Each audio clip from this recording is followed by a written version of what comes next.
When a medieval soldier surrendered on the battlefield, his fight wasn't over. It had only just begun.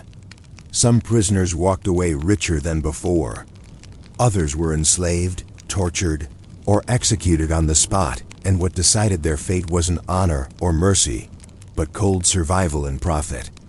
Today, we're going deep into the shocking truth of what really happened to captured warriors after medieval battles. And I promise, it's nothing like the movies. In the popular imagination, medieval warfare is a world where knights galloped across fields with shining swords, where honor ruled the battlefield and captured enemies were treated with chivalry.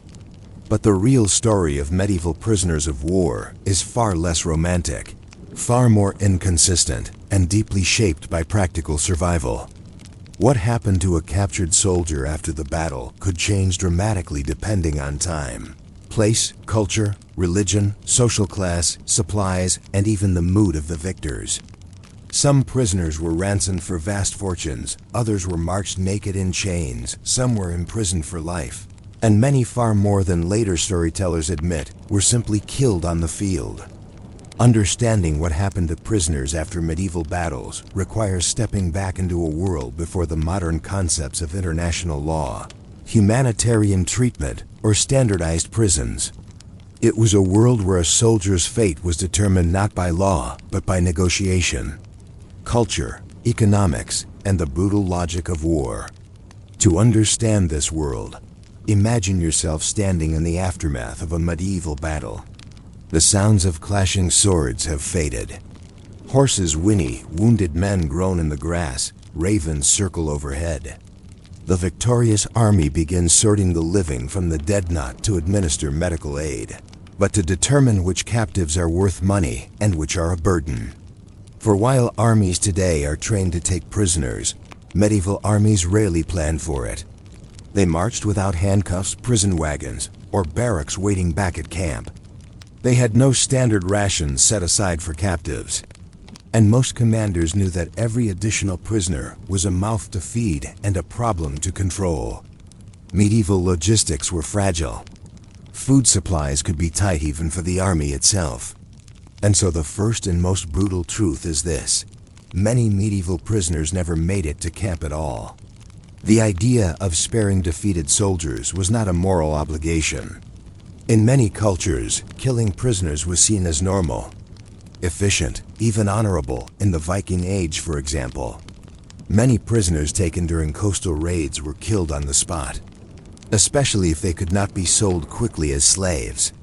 Vikings might carry off valuable captive skilled craftsmen, wealthy nobles, or young people who could fetch a price in distant markets, but older or injured prisoners were rarely brought home. Carrying them slowed movement, risked rebellion, and did not add profit. But Vikings were not unique in this logic. The Byzantines, who considered themselves the most civilized empire in medieval Europe, also executed entire groups of prisoners on battlefield orders. The Emperor Basil II, after defeating the Bulgarians in 1014, famously blinded thousands of captured soldiers and sent them home as a living psychological message. The Carolingian Franks under Charlemagne executed thousands of Saxons who refused to convert to Christianity. And in Mongol warfare, surrender could mean mercy, but resistance could mean the total annihilation of city populations, including captives. However, something began to change in Western Europe around the High Middle Ages. As feudal society developed, warfare became increasingly dominated by professional noble warriors who fought not only for glory, but also for income. A live knight was often far more valuable than a dead one. Ransom became a core element of medieval military economics. If a noble or wealthy warrior was captured, the captor could demand payment from his family, lord, or kingdom in exchange for release. These payments could be astronomical. During the 100 Years' War, English knights financed entire careers this way. The Battle of Poitiers in 1356 is one of the most famous examples. Here the English actually captured a reigning monarch, King John II of France, and held him for 4 years until France paid an enormous ransom. Some noble families went bankrupt meeting ransom demands. A single knight might ransom for the cost of a castle. Even squires and well-equipped foot soldiers fetched significant sums, depending on their equipment and social standing. This system gave rise to a fascinating battlefield custom, the cry of "I yield." A noble under attack would shout these words to signal that he wished to be captured rather than killed. A sworn captor was then obligated, at least in theory, not to strike the yielding man further. But this system applied only to those worth ransoming. Common foot soldiers, archers, peasant levies, and militia rarely shared this fate. They were rarely captured with the intention of ransom, simply because they could not afford one. And if ransoming was not possible, what then? They might be enslaved, conscripted, mutilated, marched as forced labor, or killed outright. To be a low-born soldier in medieval Europe meant that your life in captivity had little market value. In many chronicled battles, peasants and common soldiers were executed after the lords were taken away for negotiation. Sometimes victorious armies would separate the nobles, bind them with honor, and then slaughter the rest. But the fate of prisoners could vary dramatically by culture.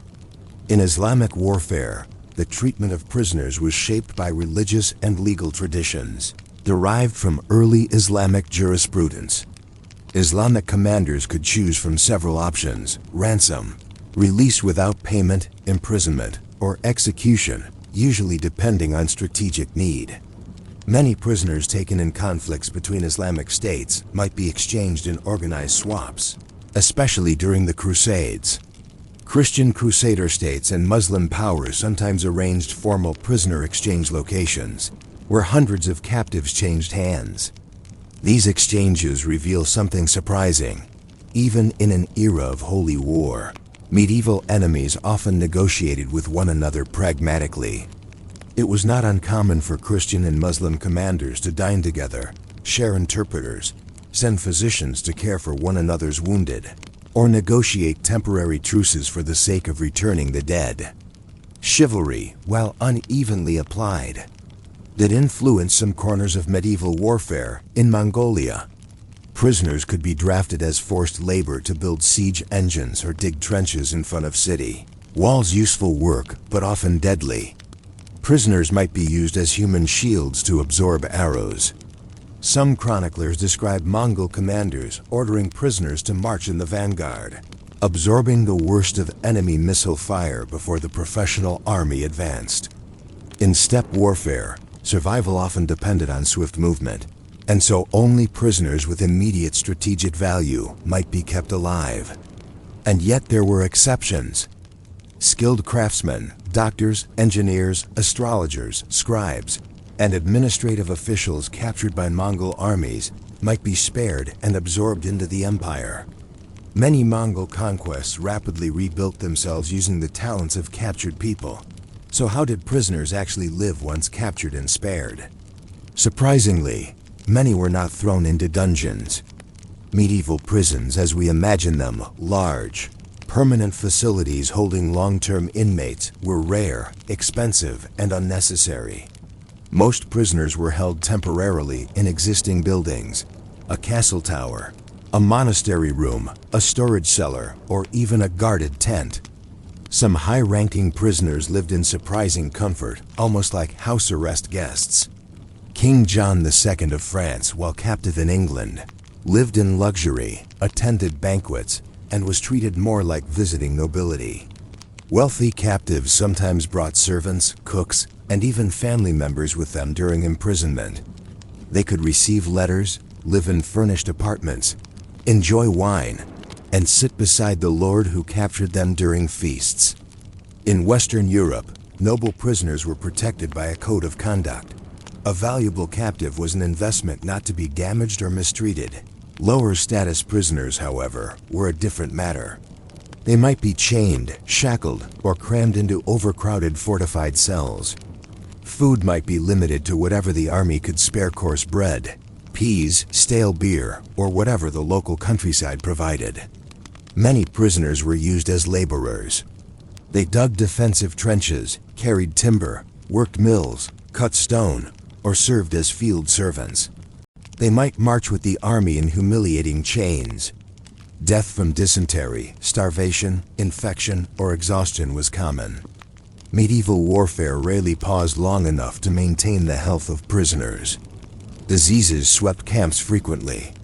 If an army was struck by plague or famine, prisoners were often the first to be abandoned or killed to conserve supplies. The treatment of prisoners also reflected religious transformation. Christian Europe, influenced by church teachings, increasingly encouraged mercy toward prisoners, at least officially. The church encouraged ransoming, charity, and the humane treatment of Christian prisoners as acts of piety. Clergy often collected alms to free Christian captives from Muslim lands. Orders like the Trinitarians and Mercedarians specialized in this mission. But these religious ideals did not apply equally. Heretics, excommunicates, pagans, and sometimes even rival Christians might receive harsher treatment. When the Crusaders captured Jerusalem in 1099, they massacred many residents, including those who surrendered. When Saladin recaptured the city in 1187, he ransomed most inhabitants instead of killing them. Both approaches existed side by side in medieval warfare, demonstrating that mercy or cruelty depended more on circumstance than religion itself. Medieval cities also had their own rules for captured enemies. In some regions, captured enemies were paraded through the streets as public humiliation. Some were publicly flogged or mutilated to send political messages. Nose cutting, ear removal, and branding were not unknown. In some Balkan and Byzantine conflicts, blinding a defeated rival, especially a political claimant, was a way to neutralize him without spilling royal blood. Royal legitimacy often required a king to be physically whole, and blinding removed the threat without technically killing him. This practice horrifies modern audiences, but in the medieval view, it could be seen as merciful compared with killing. Treatment was deeply shaped by practicality. If killing prisoners helped ensure control, execution might be chosen.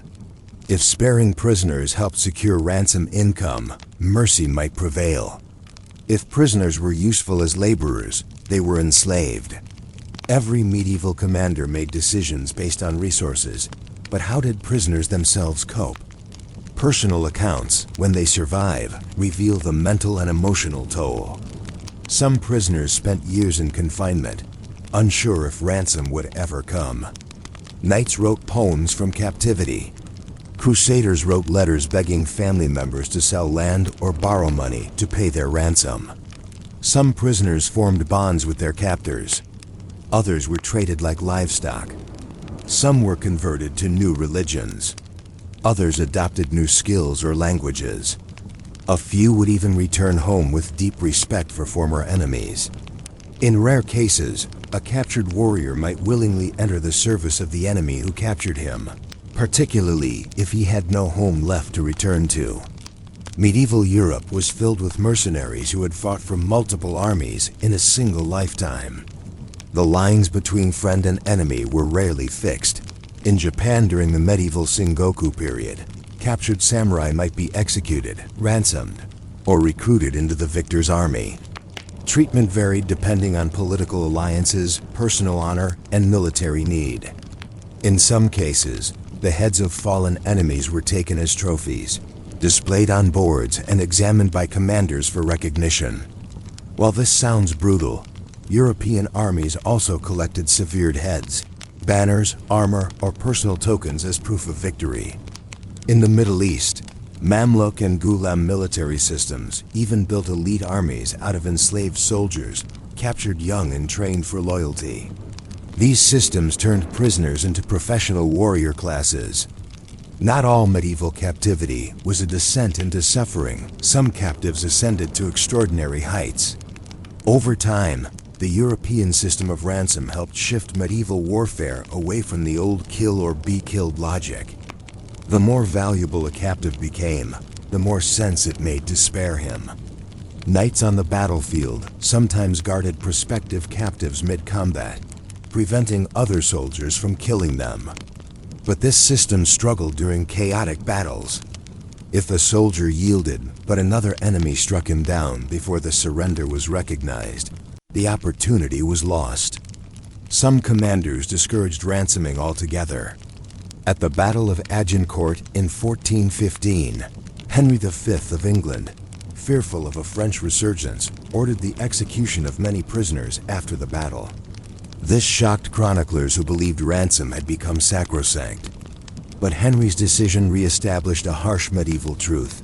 Mercy existed only when convenient. By the late Middle Ages, some rules of war were emerging. Prisoner exchange agreements became common. Written safe conduct letters allowed prisoners to travel to arrange ransom payments and then return willingly into custody. Surprisingly, many prisoners did return, because failing to do so could lead to forfeiture of family estates or loss of personal honor. Honor mattered deeply in medieval society. A noble who broke his word could lose his social standing. Thus, many agreements relied not on chains but on social pressure. A man's reputation was a better prison than iron bars. Still, the majority of medieval captives were not nobles, and their stories are largely lost.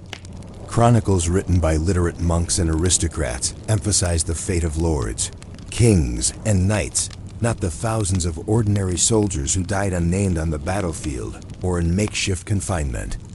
Archaeological sites reveal mass graves filled with bodies, bearing execution wounds at the back of the skull, evidence of prisoners killed in orderly lines. Recent excavations at Towton, the bloodiest battle of the English Wars of the Roses, show clear signs that many defeated soldiers were executed after the battle rather than ransomed or spared. Why then does modern imagination picture chivalry as universal? Partly because medieval literature romances epics. Chansons promoted an idealized version of war written for noble audiences. These stories celebrated acts of mercy, honorable surrender, and chivalric exchanges because these were values aristocrats wanted to believe about themselves. But what they wrote does not always match what they did. Another reason is simply that high-status prisoners leave better historical records. Kings wrote memoirs. Nobles wrote letters. Ordinary soldiers left little behind except bones. By the end of the Middle Ages, the seeds of modern prisoner of war treatment were being planted. The rise of centralized monarchies, written wartime agreements, and professional armies slowly encouraged more standardized policies. The increasing use of gunpowder also changed battlefield tempo. Battles became less dependent on individual ransom capture and more on decisive destruction. The medieval system of battlefield entrepreneurship, where every knight sought prisoners to fund his lifestyle, gradually waned. The modern idea of capturing soldiers as a logical part of war would take centuries more to develop. Geneva Conventions lay far beyond the medieval world. But the foundation's ransom, rules of conduct, negotiated exchange began here, in the end. The medieval treatment of prisoners tells us something fundamental. War is shaped not just by brutality, but by economics, practicality, social structure, and shared cultural expectations. A defeated knight might dine with his captor in luxury. A peasant might be executed without a thought. A skilled astrologer might rise to serve a new empire. A defeated king might spend years in comfortable captivity, negotiating from afar. A common infantryman might dig trenches until he died. No universal rule governed them all. The medieval battlefield was unpredictable, not just in battle, but in what came after, and perhaps that is the greatest surprise. Medieval warfare was not simply a world of cruelty without mercy, nor a chivalric realm of noble conduct. It was both at once contradictory, inconsistent, and deeply human. It was a world in which survival was determined not only by courage but by class, luck, politics, usefulness, and the ever-changing needs of armies on the move. When looking at the fate of prisoners after medieval battles, the truth is neither heroic nor horrifying alone. It is complicated. It is real. And it reveals the medieval world not as the realm of myth, but as a place where power, pragmatism, and humanity collided in every war. Thank you for spending this quiet journey through history with me here on Quiet Boring Sleep. If this story helped you relax, drift off, or learn something new in a peaceful way, it would mean a lot if you tap the like button and subscribe to the channel. Your support helps us keep creating slow, calm, and quietly informative history videos just like this. Sleep well, rest deeply, and I'll see you in the next relaxing story.